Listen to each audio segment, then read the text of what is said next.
पीछे स्वयंसेवक अपनी जगह पर लगते हैं।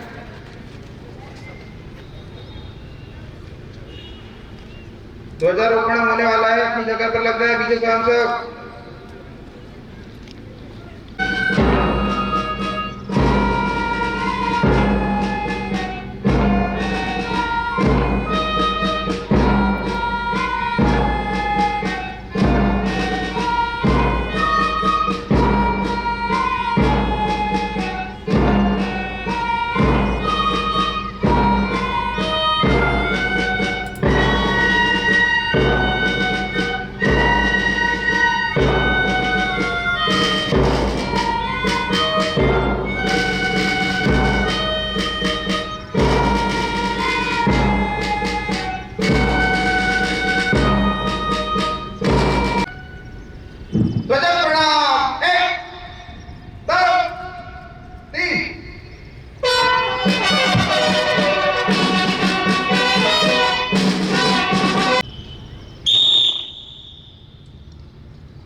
नमस्ते सदा वत्सले मातृभूमे। नमस्ते सदा वत्सले मातृभूमे। त्वया हिंदू भूमे मंगले पुण्य भूमे त्वदर्थे। मंगले पुण्य भूमे त्वदर्थे। तत्वे नमस्ते प्रभो शक्तिमन् हिंदू राष्ट्रांगभूता। प्रभो शक्तिमन् हिंदू राष्ट्रायं शुभामाशिषं देहि तत्पूर्तये। शुभामाशिषं देहि तत्पूर्तये। अजय्याञ्च विश्वस्य देहि संहताकाय शक्तिर्। यत्रि जनसंहताकाय शक्तिर्। विधायास्य धर्मास्य संरक्षणम्। विधायास्य धर्मस्य संरक्षणम्। परं वै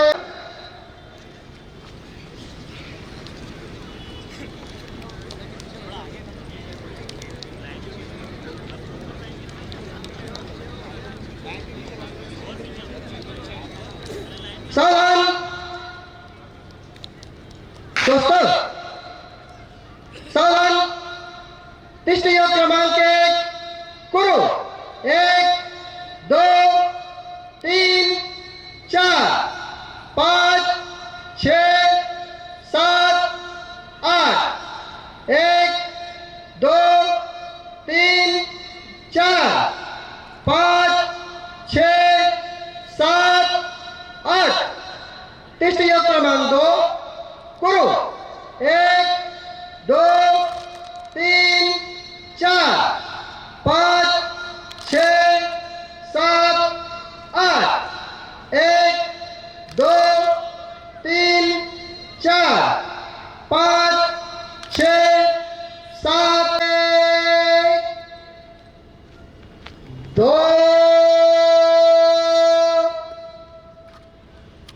3 4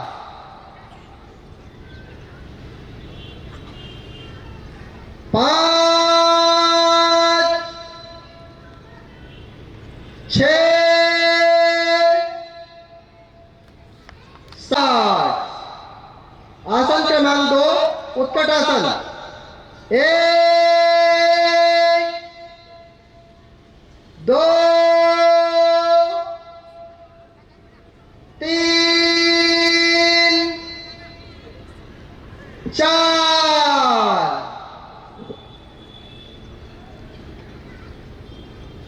पाँच, छह। पर निवास है और आप पंचकर्म आयुर्वेद चिकित्सक हैं और अपने धार नगर के माननीय नगर संचालक जी है। इन्हीं के समीप बन वाला है आप है श्री संत श्री विभंजन सागर जी मुनिराज। आपका जन्म उत्तर प्रदेश के ललितपुर में दिनांक 24 जुलाई सन 1983 को आषाढ़ शुक्ल की पूर्णिमा को हुआ।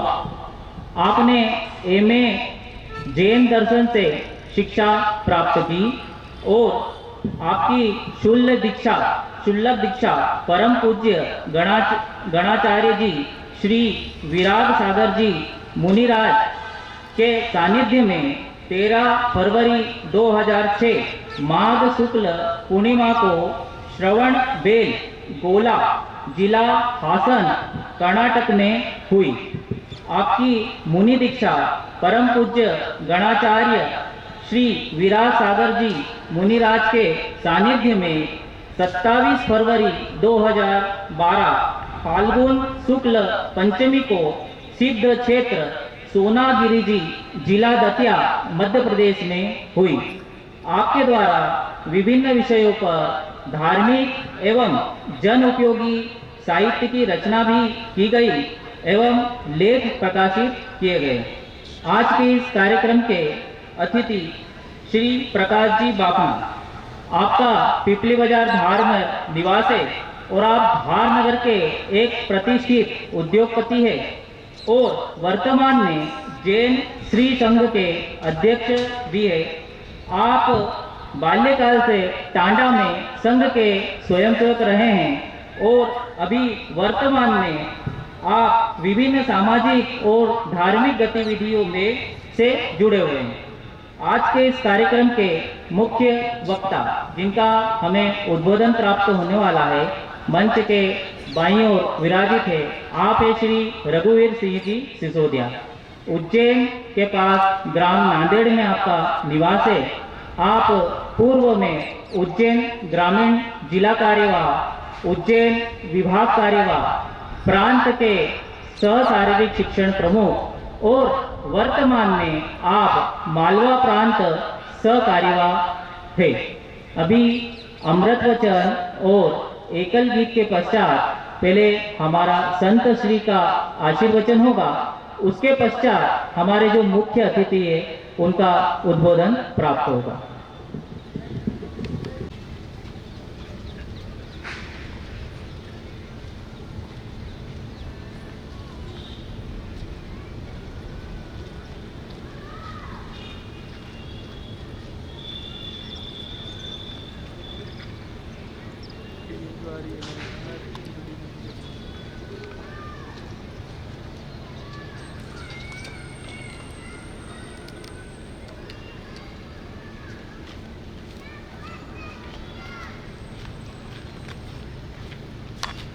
शून्य से एक शतक बनते अंक की मन भाव।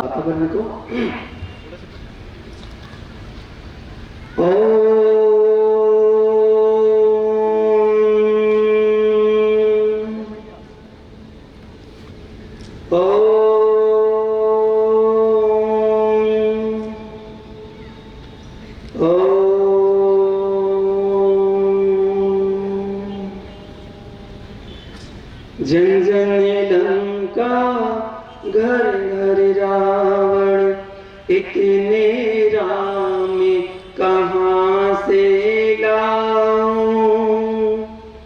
घर घर पैदा हो गई कंसा, इतने श्याम कहाँ से लाऊं।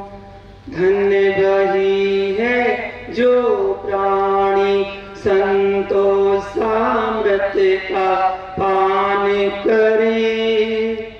छोटी सी कुटिया में रहकर प्रभुवर का गुणगान करे। हाँ, प्रभुवर का गुणगान करे। जय बोलो विश्ववंदनीय महावीर भगवान की, सर्वज्ञ प्रभु रामचंद्र की, सर्वज्ञ प्रभु हनुमान की, अहिंसा में विश्व धर्म की।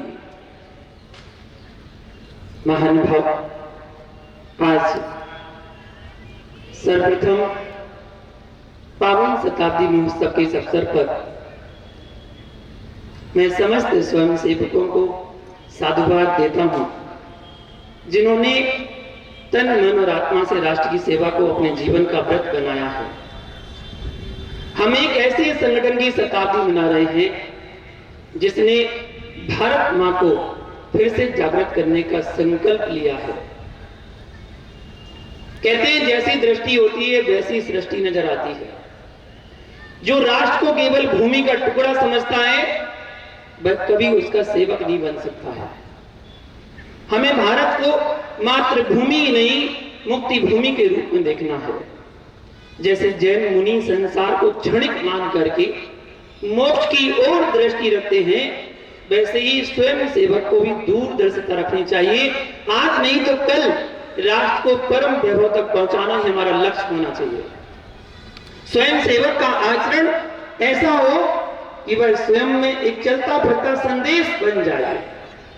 एक स्वयं सेवक भी अपने आचरण से समाज में अनुशासन, सेवा और एकता फैला सकता है। एक स्वयं सेवक भी, स्वयं सेवक निज हित को नहीं, राष्ट्र हित को प्राथमिकता देता है। अपनी बारे में बाद में सोचेगा, पहले राष्ट्र के बारे में सोचता है।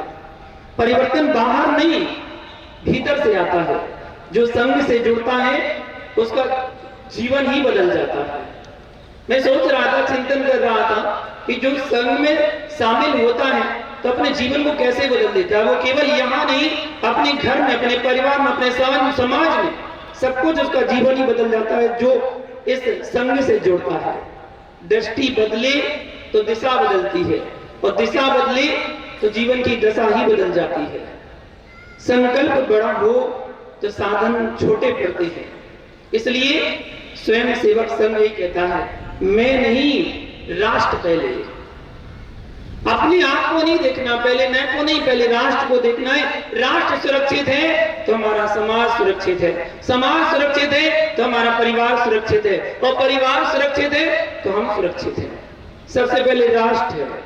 संघ की शाखा में सीखा गया अनुशासन यदि परिवार और समाज में व्यवहार में आ जाए तो शाखा सच्चे अर्थों में सफल होती है। शाखा में यही सिखाया जाता है। महानुभाव, ये शाखा 100 वर्ष पूर्ण कर चुकी है। 1925 में इसकी स्थापना हुई, आज 2025 100 वर्ष पूर्ण हो चुके हैं।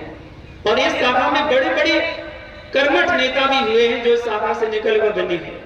मैं आदरणीय माननीय प्रधानमंत्री जी का जिक्र करना चाहूंगा, जिन्होंने 8 वर्ष की उम्र में इस आरएसएस को ज्वाइन किया और बाल स्वयं सेवक बने सबसे पहले।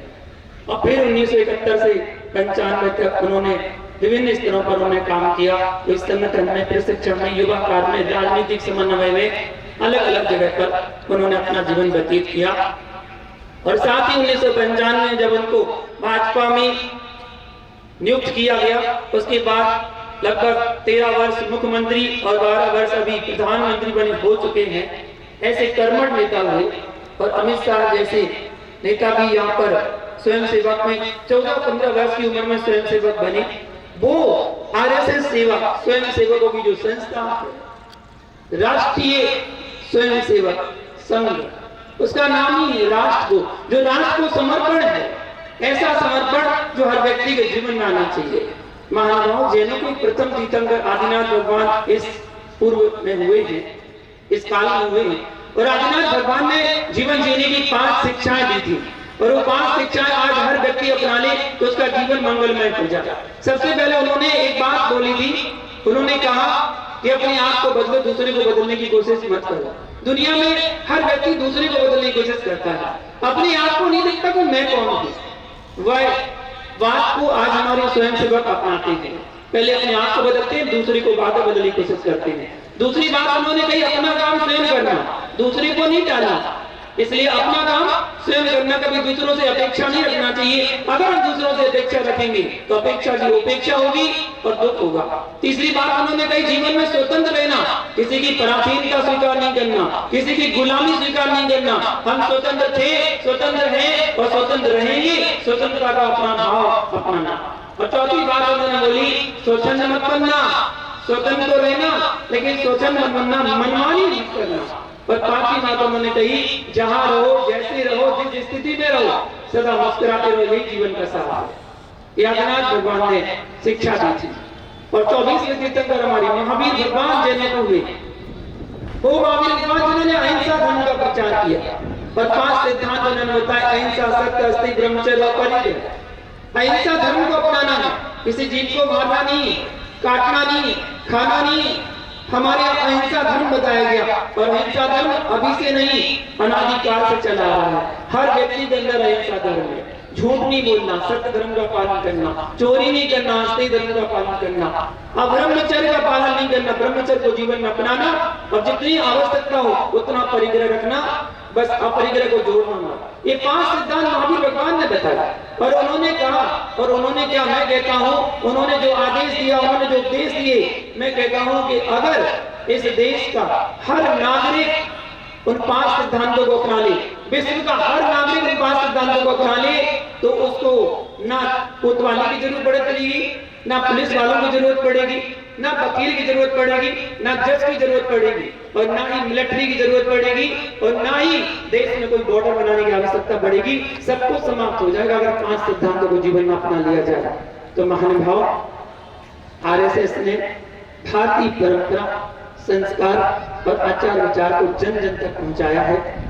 संघ शिक्षण के माध्यम से युवाओं में अनुशासन, देशभक्ति और सेवा भाव जगाया है।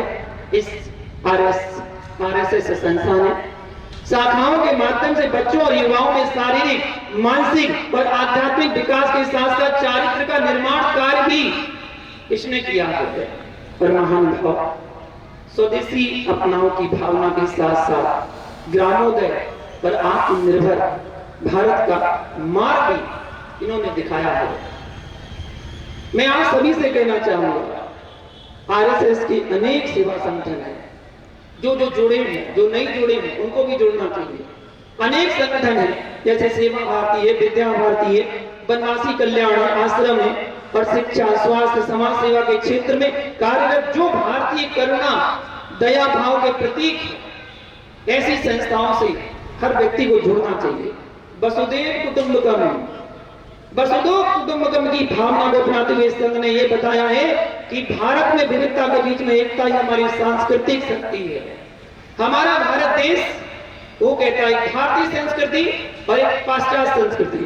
पाश्चात्य संस्कृति कहती है कि विश्व एक व्यापार है जिसमें केवल मनुष्यों को रहने का अधिकार है, ये पाश्चात्य संस्कृति कहती है। लेकिन इसके विपरीत हमारी जो उत्तर भारतीय संस्कृति है, भारतीय संस्कृति कहती है कि विश्व एक परिवार है जिसमें सब जीवों को रहने का अधिकार है।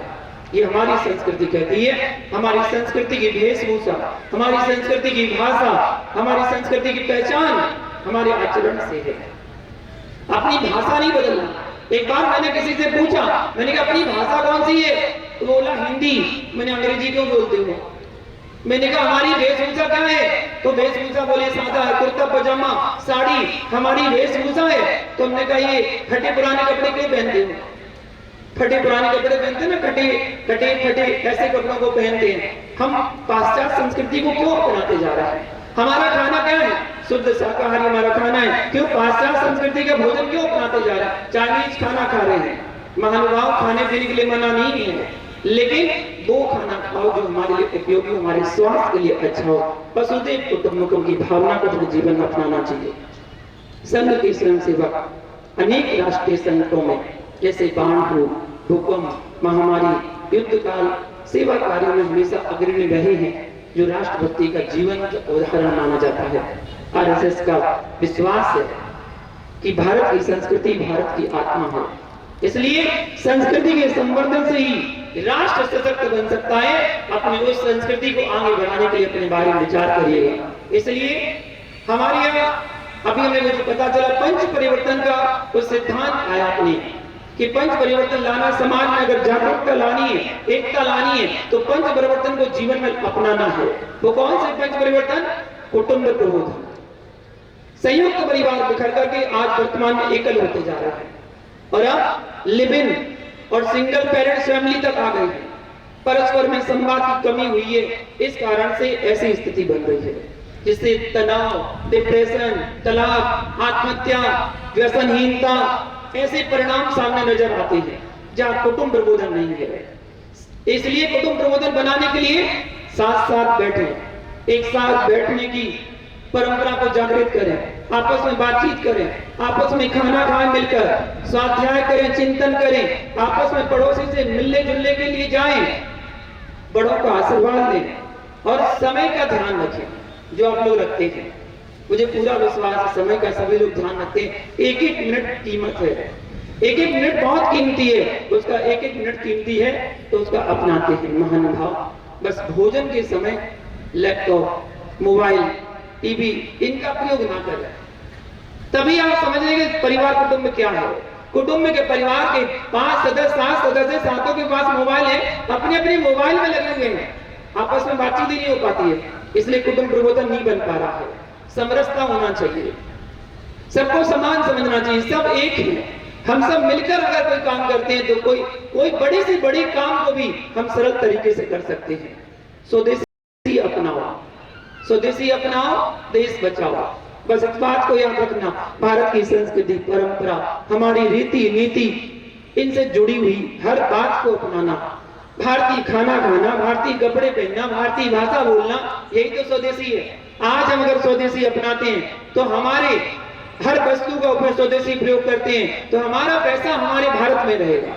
अगर भारतीय अर्थव्यवस्था में सहयोग करना है तो उस अर्थव्यवस्था को बढ़ाना है तो अपनी वस्तु का उपयोग करना चाहिए। हमारे परिवार में हर नागरिक अपना कर्तव्य समझता है, तो ऐसे हमारे देश का हर नागरिक अगर अपना कर्तव्य समझने लग जाए तो इस देश को नंबर 1 पर लाने में किसी की कमी नहीं रहेगी, नंबर 1 पर ही रहेगा। ऐसा देश, उसमें हम अपना सहयोग कर सकते हैं। विदेशी वस्तुएं, विदेशी भोजन, विदेशी भाषा सबको छोड़ें, हेलो हाय छोड़ करके नमस्कार करें, बड़ों के चरण स्पर्श करें, मस्तक पर आशीर्वाद मिलेगा।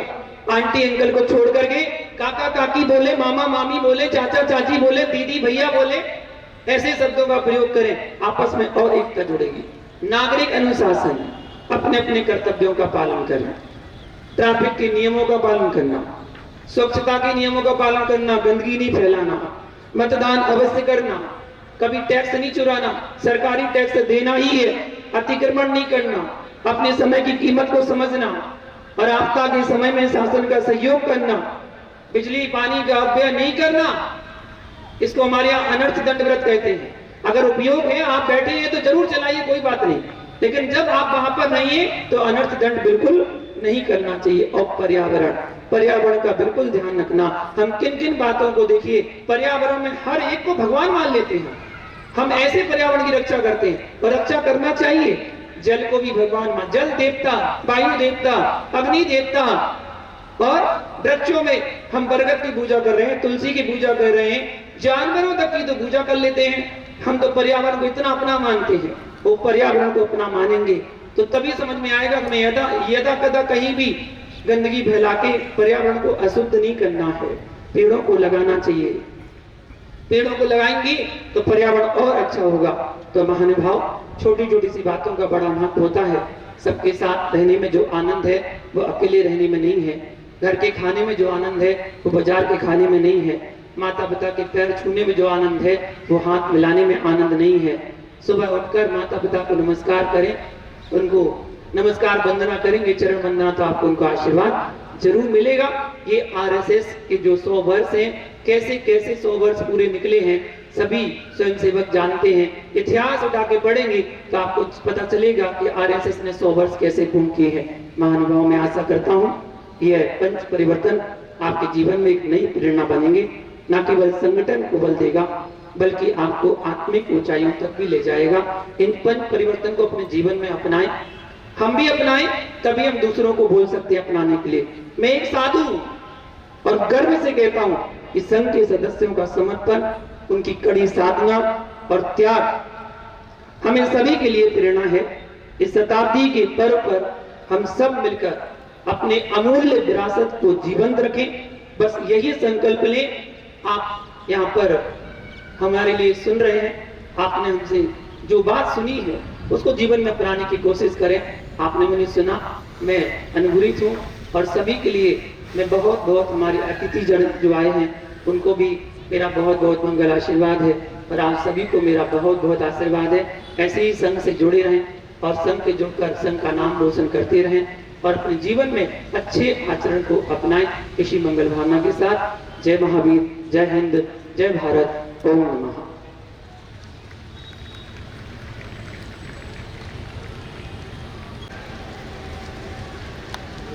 मुनि श्री विभंजन सागर जी महाराज,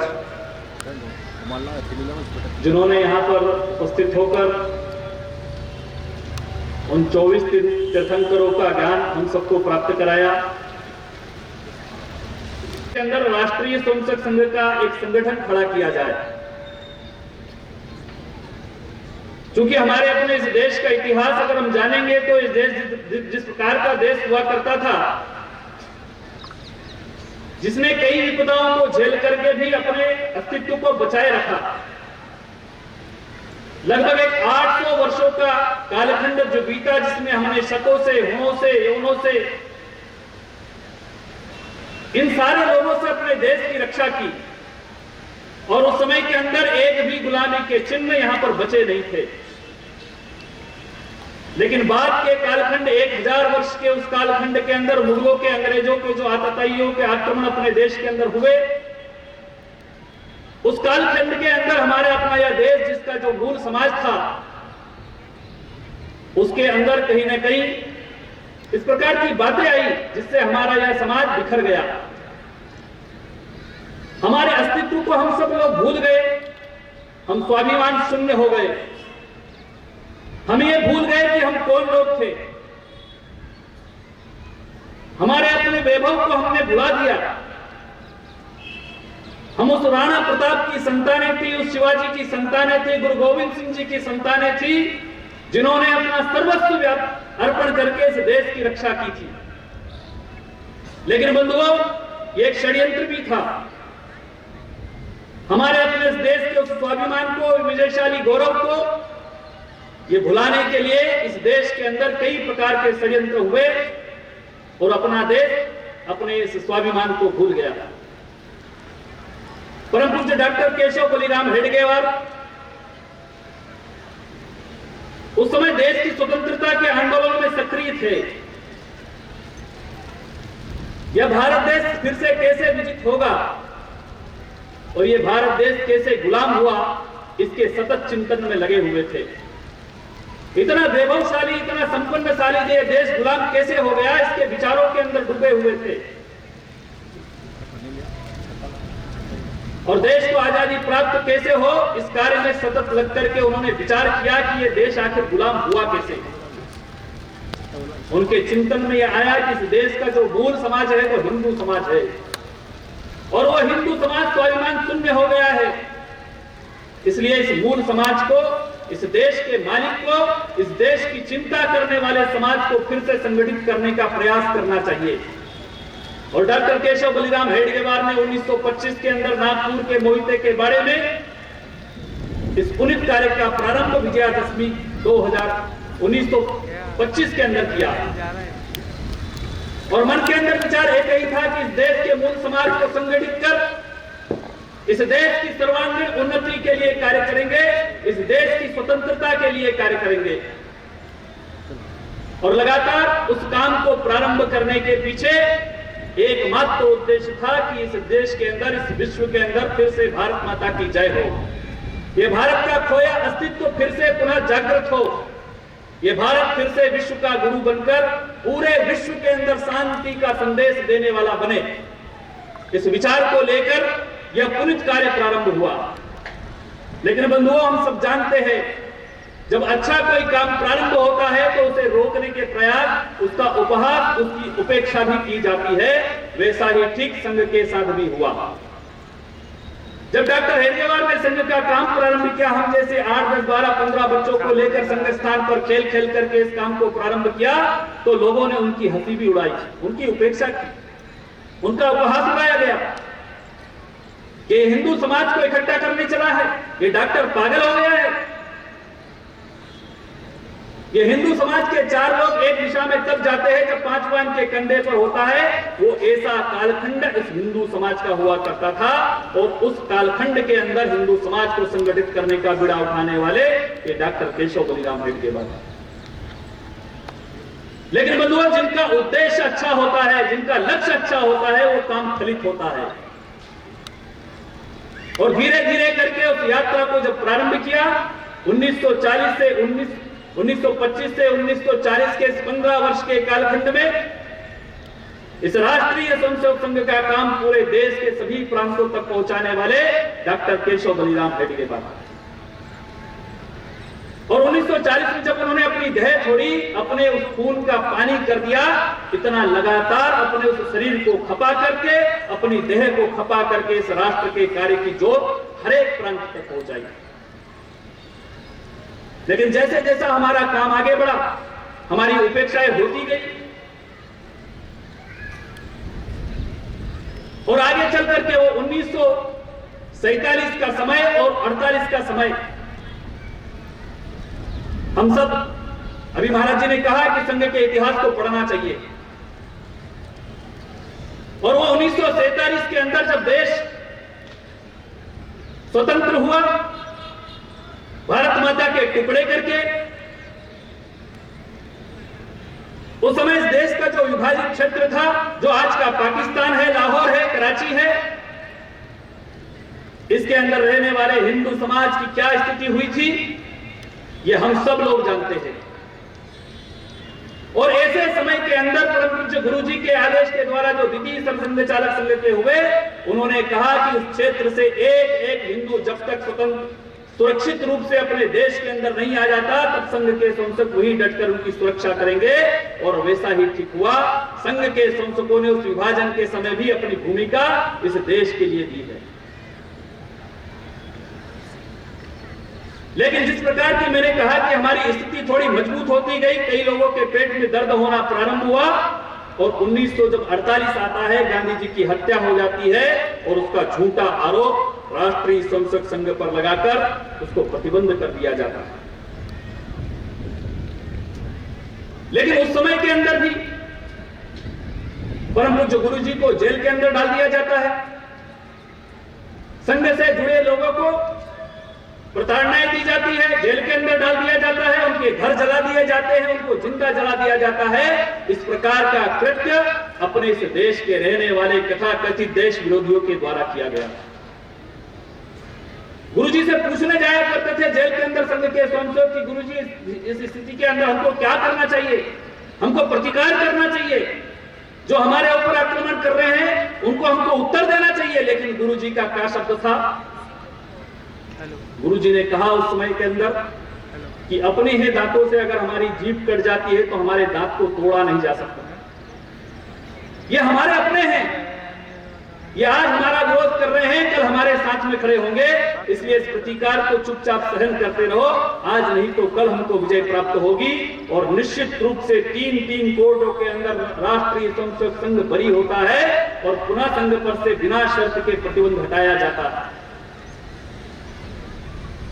मैंने कहा संघ का काम सत्य है, सत्य के आधार पर चलने वाला काम है, इसलिए संघ रुका नहीं। और 48 के बाद में संघ पर से जब प्रतिबंध हटाया गया, उसके काम बाद में संघ की गति और तीव्र हुई।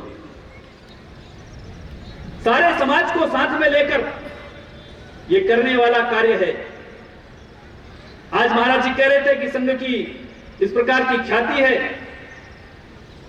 हम 100 वर्ष के बाद भी हम यही कहना चाहेंगे कि संघ की कोई ख्याति नहीं है। यह भारत देश विश्व का गुरु बन जाएगा और उसके बाद यदि कहीं लिखा जाए कि इसके अंदर राष्ट्रीय स्वयंसेवक संघ का बड़ा सहयोग है, तो वो क्षण हमारे लिए कष्ट का है। हम इस प्रशंसा को सुनने के लिए नहीं चले थे। हमारा कार्य इस देश को बड़ा करना था, इस भारत माता को फिर से उस सिंहासन पर आसीन करना था। इसलिए कष्ट सहकर अपनी इस भारत माता के लिए काम करना यह हमारा कर्तव्य था। उस कर्तव्य को लेकर के हम सब लोग आगे बढ़े हैं। यह संघ की यात्रा लगातार चलती गई। अनेक क्षेत्र के अंदर संघ का कार्य यह बढ़ता गया। संघ के संस्थकों ने अलग अलग क्षेत्रों में जाकर किसानों के क्षेत्र में, मजदूरों के क्षेत्र में, विद्यार्थियों के क्षेत्र में, श्रमिकों के क्षेत्र में, कर्मचारियों के क्षेत्र में, राजनीति के क्षेत्र में, सभी क्षेत्रों में जाकर इस देश की भलाई कैसे होगी, इस देश का कल्याण कैसे होगा, यह देश कैसे प्रगति करेगा, इस बारे में चिंतन करके काम प्रारंभ किए। और वे काम भी आज हम सब लोग देख रहे हैं। वो मजदूर के क्षेत्र में जब काम प्रारंभ किया, कम्युनिस्टों के संगठन मजदूर के क्षेत्र में जब काम करते थे, वे नारा लगाते थे, चाहे जो मजबूरी हो हमारी मांगे पूरी हो। देश किसी भी मजबूरी के अंदर होगा लेकिन हमारी मांग पूरी होना चाहिए, ऐसा कहने वाले कम्युनिस्टों के संगठन के तोड़ के अंदर जब भारतीय मजदूर संघ बना, हमारे संस्थकों की प्रेरणा से उन्होंने क्या नारा दिया? उन्होंने कहा देश के हित में करेंगे काम और काम का लेंगे पूरे दाम। काम का पूरा दाम तो लेंगे लेकिन देश के हित में काम करेंगे, चाहे जो मजबूरी हो। ये नहीं कहा। विद्या भारती संगठन खड़ा हुआ दूर क्षेत्र के अंदर, सुदूर जंगल के अंदर रहने वाले हमारे जनजाति समाज, वनवासी समाज, उनको भी शिक्षा प्राप्त होना चाहिए। ऐसे विद्या भारती के एकल विद्यालय हमारे गांव-गांव प्रारंभ हुए, गिरी कंदराओं में जाकर प्रारंभ हुए। विद्यार्थियों को उनका हक मिलना चाहिए, इस बारे में भी विचार करते हुए अपना काम विद्यार्थी परिषद के क्षेत्र में काम प्रारंभ हुआ। और राजनीति के क्षेत्र में भी अच्छे निर्णय, अच्छे लोग राजनीति क्षेत्र के अंदर आना चाहिए। ये जनसंघ की स्थापना भी उस समय पंडित दीनदयाल उपाध्याय ने की। बंधुओं, इस प्रकार की यह धारा लगातार बढ़ती गई। 1970 आया, 1975 आया, देश के अंदर आपातकाल आ गया। और यह आपातकाल क्यों आया? सत्ता पर आधीन उन लोगों को डर लगने लगा कि हमारी सत्ता जा सकती है। संघ को दबाने के लिए, जनसंघ को दबाने के लिए, कुचलने के लिए ये एक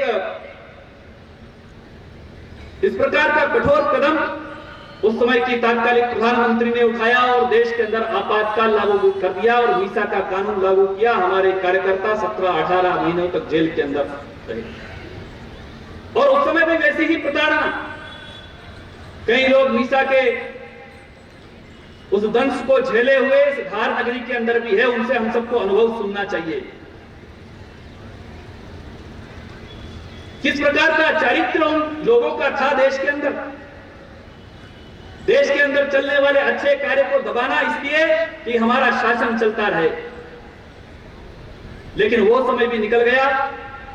बिना शर्त के 2 वर्ष के बाद में वो प्रतिबंध हटा और पुनः देश का एक वातावरण बदला। और उस बदले हुए वातावरण के बाद में देश का एक दृश्य ये सभी के सामने था। कई प्रकार के बड़े विषय भी देश के अंदर आए। उन सब में समाज का सहयोग लेते हुए हम सब लोगों ने कई प्रकार के आंदोलन, कई प्रकार के बड़े कार्यक्रम ये देश के अंदर किए। ये संघ का चरित्र रहा है। जब जब भी देश पर आपदा आती है, मुसीबत आती है, घटनाएं होती है, संघ का संसवक सबसे पहले आकर खड़ा होता है। और वो क्यों होता है? क्योंकि ये देश मेरा है। इस देश में रहने वाले सारे समाज के बंधु मेरे अपने हैं। वो किसी भी जाति धर्म का होगा, हिंदू धर्म को नहीं मानने वाले ऐसे सारे लोगों को भी जा करके उनकी सुरक्षा, उनकी सहायता ये करने का काम राष्ट्रीय स्वयंसेवक संघ के संस्थकों ने किया है। चाहे वो किसी प्रकार की बाढ़ होगी, किसी प्रकार की विमान दुर्घटना होगी, किसी प्रकार की आफत होगी, इन सारे विषयों के अंदर राष्ट्रीय स्वयंसेवक संघ अग्रणी भूमिका में रहकर के काम किया है। और संघ ही नहीं तो संघ के साथ में समाज ने भी कंधे से कंधा मिलाकर इस पुनित कार्य का सहयोग किया है। हम सब ने देखा है वो भगवान श्री राम की जन्मभूमि का संघर्ष, यह हमारे पूज्य संतों के द्वारा होने वाला नहीं था। हमारे सारे शंकराचार्य, हमारे सारे मठाधीश, हमारे सारे मत पंथ को मानने वाले हमारे पूज्य संत, इन सब के नेतृत्व में पूरा हिंदू समाज खड़ा हुआ और वो राम जन्मभूमि का आंदोलन हम सब ने उसके बारे में सुना है और उसकी सफलता अभी राम जन्मभूमि के मंदिर के निर्माण को लेकर पूर्ण हुई है। वो भगवान श्री राम के राम सेतु को तोड़ने का विषय आया होगा, या अमरनाथ श्राइन बोर्ड की जमीन छीनने का विषय आया होगा, या गौ माता के लिए हस्ताक्षर अभियान आया होगा, इन सारे समय के अंदर हम सबको समाज का भरपूर सहयोग मिला है। और निश्चित रूप से यह संघ का काम यदि 100 वर्ष इसने पूर्ण किए हैं तो इसमें बिना समाज की सहयोग के कारण नहीं हुए हैं। इसलिए हम कहते हैं किसी प्रकार का श्रेय लेने की आवश्यकता राष्ट्रीय संसद संघ को ना आशा है ना अपेक्षा है। यह काम देश का है, भारत माता का काम है, हम सब लोगों ने मिलकर के किया है। इसलिए बंधुओं, हम सबको आज के इस वर्तमान परिप्रेक्ष्य में किन बातों पर विचार करना है। वो बातें हैं, उनके कई के बारे में तो पूज्य संत ने भी बताया है। हम सब मिलकर के क्या कर सकते हैं इस देश के लिए, इसका विचार करना। मेरी अपनी भूमिका क्या हो सकती है, इसको तय करना। हम सबको मिलकर के इस भारत को बड़ा करना है और इस भारत को बड़ा करने में प्रत्येक व्यक्ति ने अपनी जिम्मेदारी को निभाना चाहिए। आज पूरे विश्व के अंदर यदि कोई शांति की बात करता है तो वो केवल भारत और भारत है, क्योंकि हमने अपने उस धार्मिक और सांस्कृतिक उस भारत देश के इतिहास को भूला नहीं है। हमने वसुधैव कुटुंबकम कहा है, हमने विश्व का कल्याण कहा है। इसलिए हम सबको भारत को बड़ा करना पड़ेगा और भारत को बड़ा करने के पीछे हमारा उद्देश्य कोई महाशक्ति बनना नहीं है, हमारे देश को अमेरिका के बराबर करके एक महाशक्ति स्थापित करना ऐसा नहीं है। भारत को भारत बनाना है, केवल वो हमारा पुराना जो वैभव है, गौरव है, उसको स्थापित करना है। उन हमारे जीवन मूल्यों को फिर से लेकर के आना है और ये इसलिए लाना है क्योंकि हम सबको मिलकर इस पूरे विश्व को शांतिमय बनाना है। और शांति की बात कब सुनी जाती है, जब हम शक्तिशाली होंगे। हमको शक्तिशाली भी होना है, हमको समर्थ भी बनना है, हमको भारत को बड़ा भी करना है और ये सब इसीलिए करना है कि पूरा विश्व शांति के साथ अपने अपने सारे काम करते हुए, अपने अपने धर्म को मानते हुए आगे चलता रहे। लेकिन हम सबको ध्यान में है कि वर्तमान परिप्रेक्ष्य के अंदर इस सामाजिक ताने बाने को तोड़ने के प्रयास भी होते हैं और पुरजोर प्रयास होते हैं। हम हिंदू नहीं हैं, ऐसा कहने वाले लोग भी आज खड़े हो गए। भारत को भारत मानने को तैयार नहीं है, ऐसे लोग भी आज देश के अंदर हैं। उन सब की भी बुद्धि को ठीक करना, उनको भी ठीक रास्ते पर चलाना, ये हमारे देश के नागरिक, हमारे देश के युवाओं की भूमिका है। इसके अंदर सारे ठीक रास्ते पर चलते हुए, जैसा महाराज जी ने कहा, कानून शासन प्रशासन के नियमों का पालन करते हुए आज अराजकता हो जाती है। कुछ छोटी मोटी बातें होती है, लोग रोड पर आ जाते हैं, कानून हाथ में लेते हैं। ये ठीक बात नहीं है। यह देश हम सभी का है। इस देश के कानून का, शासन का, प्रशासन के बातों का, नियमों का पालन करते हुए अपने इस देश को आगे बढ़ाना है। अपने व्यक्तित्व से, अपने कृतित्व से, अपने नेतृत्व और समझदारी और व्यवहार और भक्ति का इस निर्णय करते हुए हम सबको आगे बढ़ना है और भारत को फिर से परम वैभव पर लेकर के जाने के लिए हम सबको अपने अपने कर्तव्यों का पालन करना पड़ेगा। हम अधिकार खूब प्रकार से जानते हैं, लेकिन हमारे अपने कर्तव्य क्या है वो भी हमको जानना चाहिए। और आगे आने वाले समय में जो 5 बातें जो महाराज जी ने की है भी हमारे सामने, ये 1000 वर्ष के कालखंडे में आई हुई बुराइयां हैं, ये भारत का वैशिष्ट नहीं है। हमारे देश के अंदर जो पैदा हुआ वो हमारे लिए सम्मानीय है। कोई छोटा नहीं है, कोई बड़ा नहीं है, कोई छुआ नहीं है, कोई छूत नहीं है। कोई ऊपर नहीं है, कोई नीचे नहीं है। हमारे अपने देश के अंदर इस प्रकार का भाव था ही नहीं, लेकिन ये बीच के कालखंड में हमारे अंदर आया है, इसको समाप्त करना पड़ेगा। ये छोटी बड़ी घटनाएं अपने भारत के वैशिष्ट्य को बिगाड़ती है, हमारे संस्कारों को बिगाड़ती है। इसलिए सामाजिक समरसता हम सबके लिए अनिवार्य है। कुटुंब हमारा कैसा होना चाहिए, अभी पूज्य संत ने बताया है।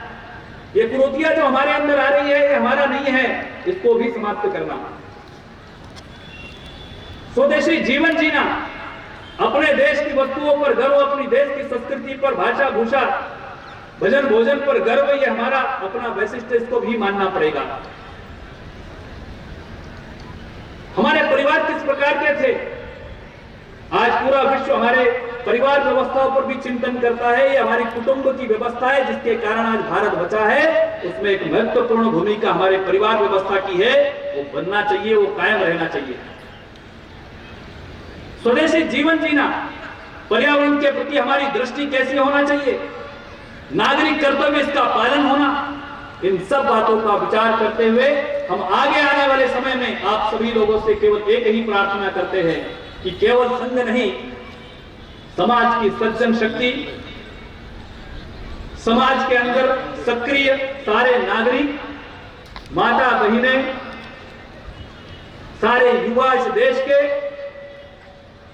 अपने देश के प्रति हमारे क्या कर्तव्य है उनका विचार करके आगे आने वाले 20-25 वर्ष हमने इस भारत को बड़ा करने में अगर लगाया तो निश्चित रूप से जिस प्रकार का स्वप्न हमने देखा है, परम वै भवन में तुम्हें तत्व राष्ट्रम, ये राष्ट्र फिर से परम वैभव पर होगा और पूरे विश्व को शांति का संदेश देकर पूरे विश्व में शांति की बात करने वाला देश बनेगा।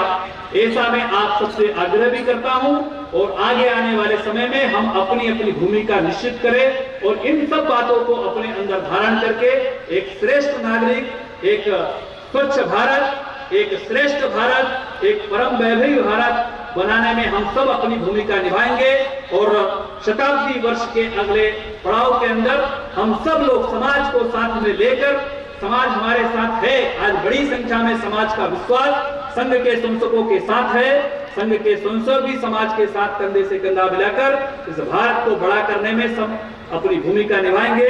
आज के इस अवसर पर इतनी ही बात कहकर मैं अपनी बात समाप्त करता हूं।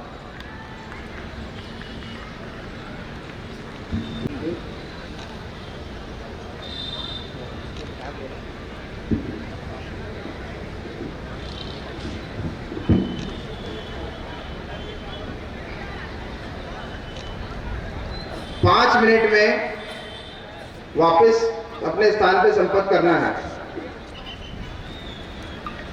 वाहिनी प्रमुख अपनी वाहिनी क्रमांक देखकर अपनी वाहिनियों को जमाएं।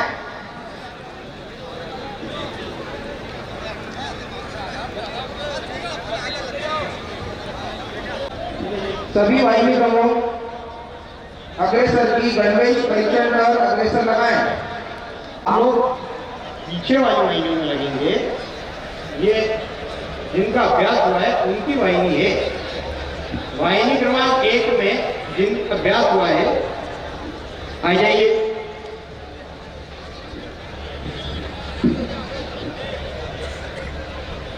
हम और पीछे जो शेष स्वयं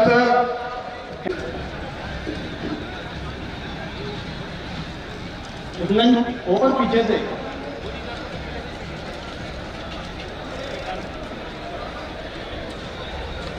ये जिनका अभ्यास हुआ है वो लोग इधर और आगे की तरफ थोड़ा प्रचल करते हुए उधर निकल जाएंगे तो ठीक, प्रचल करते हुए उधर जाएंगे। वाहिनी क्रमांक 25 विजय सिंह जी राठौर अग्रेसर तय कीजिए। आप स्कंद कराएंगे। सभी वाहिनी प्रमुख अपनी वाहिनी को स्कंद कराएंगे।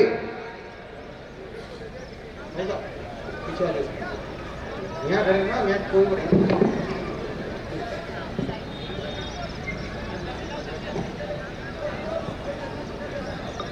सभी वाहिनी प्रमुख आगे से 2-2 कदम की दूरी पर स्वयं को खड़े कर आगे वापिस आकर स्कंद कराएंगे।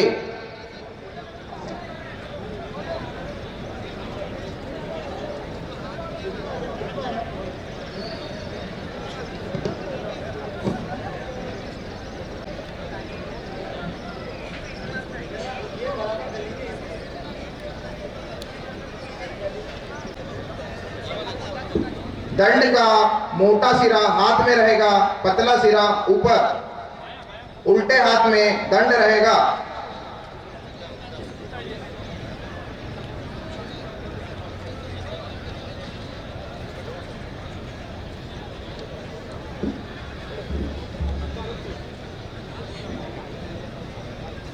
स्कंद में हिलना नहीं है।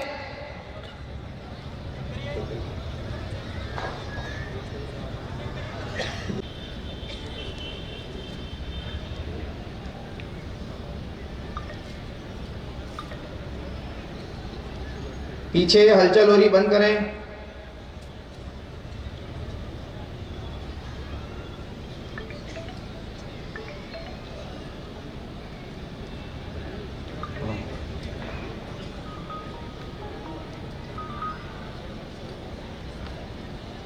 वाहिनी क्रमांक 1 प्रारंभ, चलो।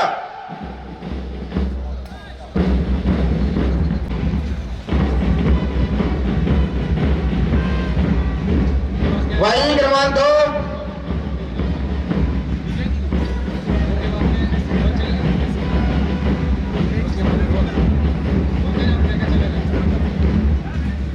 वाहिनी क्रमांक 2 प्रारंभ, चलो।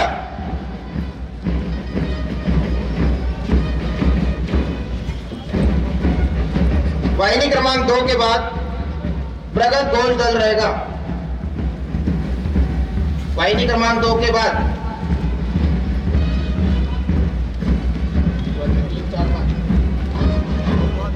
एक 2 के बाद एक घोष दल रहेगा।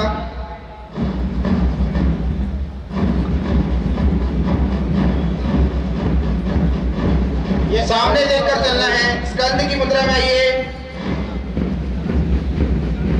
ये अंतिम स्वयं सर।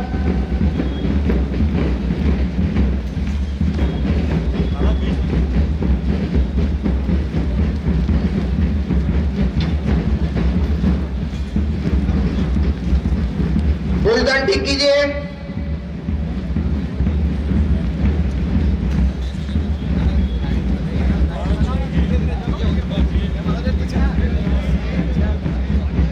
वाहिनी क्रमांक 3 प्रारंभ, चलो।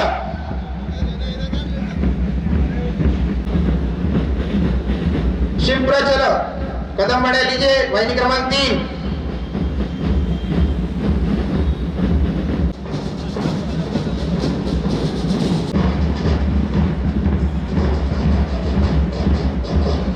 वाहिनी क्रमांक 3 के बाद वाहिनी क्रमांक 4 लगेगी।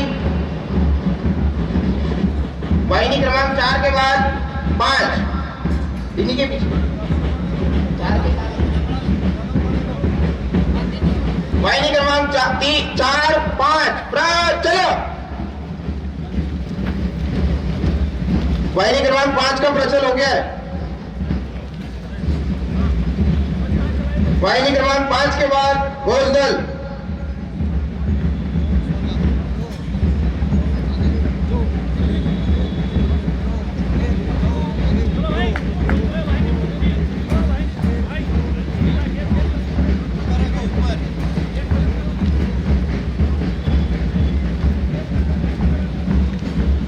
अग्रेसर समय कीजिए।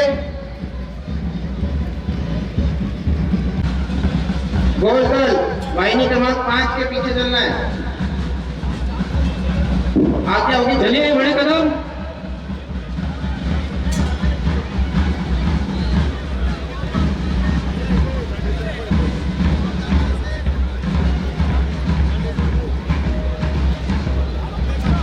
फिर आ गई यार।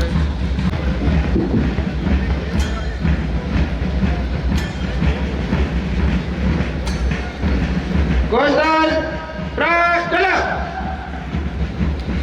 वाहिनी क्रमांक 6 7 वाहिनी क्रमांक 7 और 8 वाहिनी क्रमांक 6 के बाद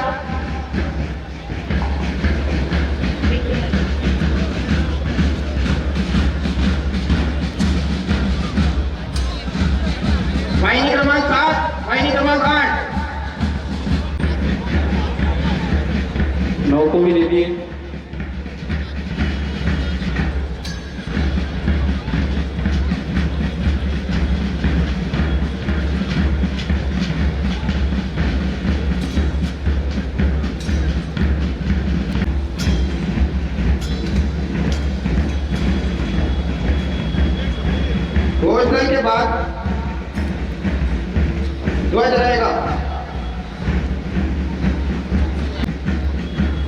शुभम जी इस गैप में घोष लगाना।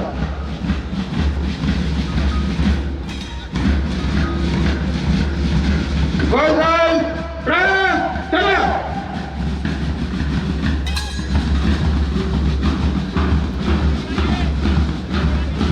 वाइन करवा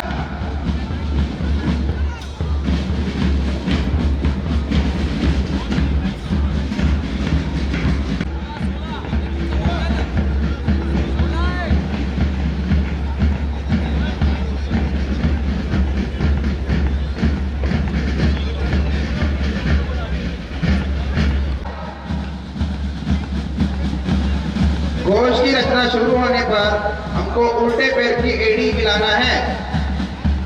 सामने देखिए, हमारी गर्दन से कॉलर लगाना है तो हमारी दृष्टि सामने हो जाएगी।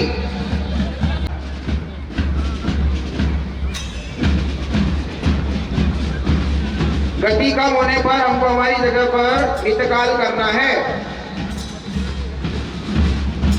2 कदम की दूरी अगले स्वयंसेवक से बनाकर रखना है हमको।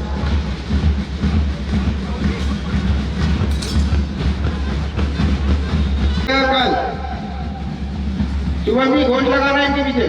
घोष दल विजय जी प्रचल घोष दल चलो।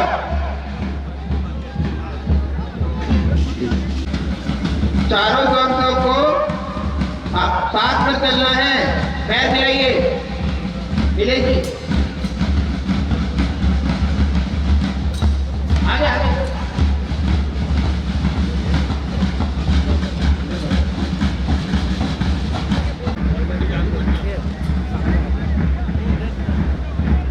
छाती मिलाइए, पैर मिलाइए।